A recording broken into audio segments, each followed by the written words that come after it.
Why does a narcissist fight for 50-50 custody when they've never been a part of the child's life?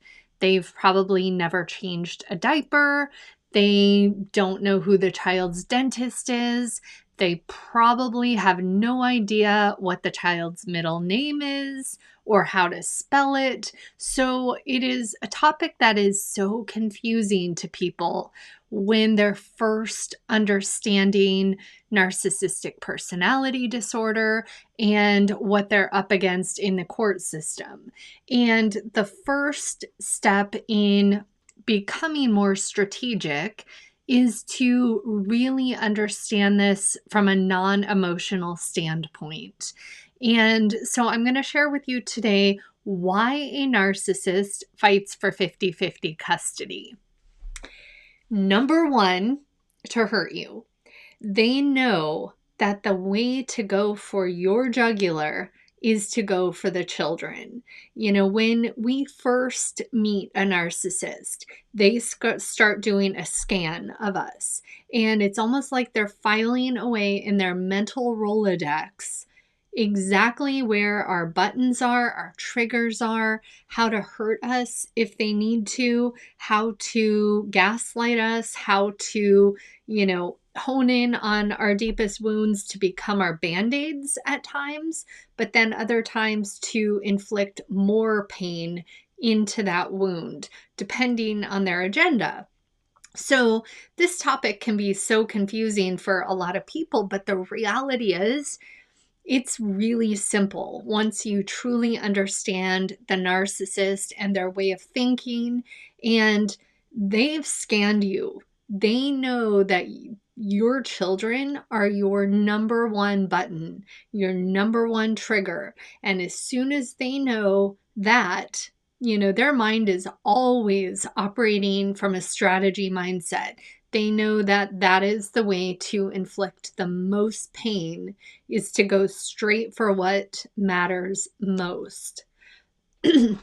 Number two, they truly do look at their children as extensions of themselves or as property or as possessions. And so while the attorneys are busy dividing up bank accounts, retirement funds, the houses, properties, any of those things, the narcissist in their mind looks at the children as part of that equation. In their mind, it's no different than the assets being divided up, because they don't have that ability to truly connect with the child the way you and I do. So they really do see it as possessions and see the children as possessions. And then the unfortunate part, when you enter the family court system, the court system also divides children up like possessions. So it's truly, a difficult road to navigate, especially when you're first in this and you're shell-shocked. You probably look like a deer in headlights. And so my heart goes out to you, but it is so critical to practice radical acceptance on these issues so that you can get to a place of strategy. Number three, child support. It is all a financial calculation. And most of these narcissists would rather pay a nanny to raise the children than give you any money. One of the things that I've said many times is it would have been an absolute dream for my ex-husband to know that I was eating top ramen uncooked out of a dumpster on Friday nights. And that's actually not a joke. He really would have got a huge feed supply from knowing that I was suffering financially. And so children and the child support, the child becomes a pawn. If they can get to 50-50 custody, which is very much the norm in our court system, their financial calculations will be minimized. And then you've got the ones who will, want full custody.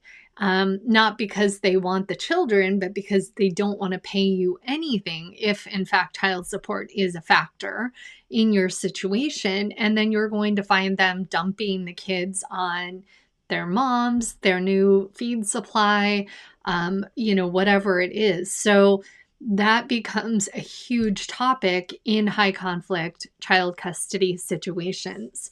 The other, is image. It's almost like a badge of honor when they are able to tell people, I have 50-50 custody. Because what other people hear is he must or she must be a great parent if the court gave them 50-50.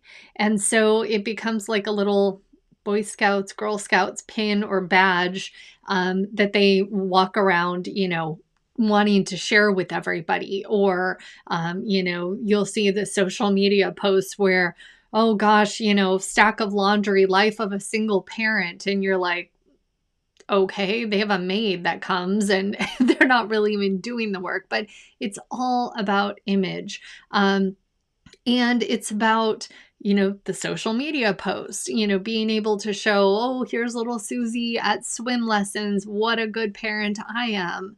When you're rolling your eyes going, that person probably isn't even at swim lessons. The child was probably brought there by the nanny, but it's all about what they can showcase on Instagram or Facebook, or the feed that they get from their dysfunctional family members when they're able to brag and show the pictures, because then the whole family as a whole looks good by that fake image that's being put out there on social media. And then one of the other, the final thing I'm going to mention today, control. They know that, they've lost all control of you when the relationship ended. And so the child and the court system becomes a pawn in their game to continue their reign of terror, to continue to control you. They know that using the child, it's like having a little control stick with a video game. They know that it gives them the opportunity to maintain some sense of control. It shifts. A lot of times it can be even more intense than what you experienced during the relationship, because you are no longer there to protect the child. And every time your button is pushed in any of these categories where they know they're getting to you, it's going to only fuel them and give them that feed supply to become, it's very much like you're dealing with your own personal terrorist. And that's the way I've described it at many junctures. That day that the divorce was filed, along with that case number, it's like I was also assigned my own personal terrorist. The person who wanted nothing to do with the children or our family during the marriage, and all of the sudden, this person is parent of the year, or, Disneyland parent. And again, that's for show. It's not what's truly happening behind the scenes. So if you are in one of these situations, we have so many resources available at One Mom's Battle. We have our One Mom's Battle website, just onemomsbattle.com. We have online courses. I'm starting a new program called OMB Connect, and it will be Zoom meetings every month for 3 months. And then once the group is connected and bonded, it will be left to the group members to keep in contact, to keep supporting each other. You don't need to do this alone. Make sure you're signed up for the OMB newsletter, Lemonade Wisdom. You can do that on our website, here on YouTube. I have an Instagram. I have a Facebook community of thousands and thousands of people. I even have a TikTok channel. You can find me over there.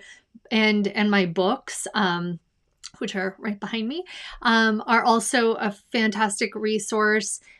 You can just look up Tina Swithin. and they are available on Amazon, at Barnes and Noble. And I also offer coaching and consulting services, which can be booked on the One Mom's Battle website. But my heart is with you. As soon as you can move into that strategy mindset, the better off you are going to be, and the more equipped you will be to help your children. So take care, everyone.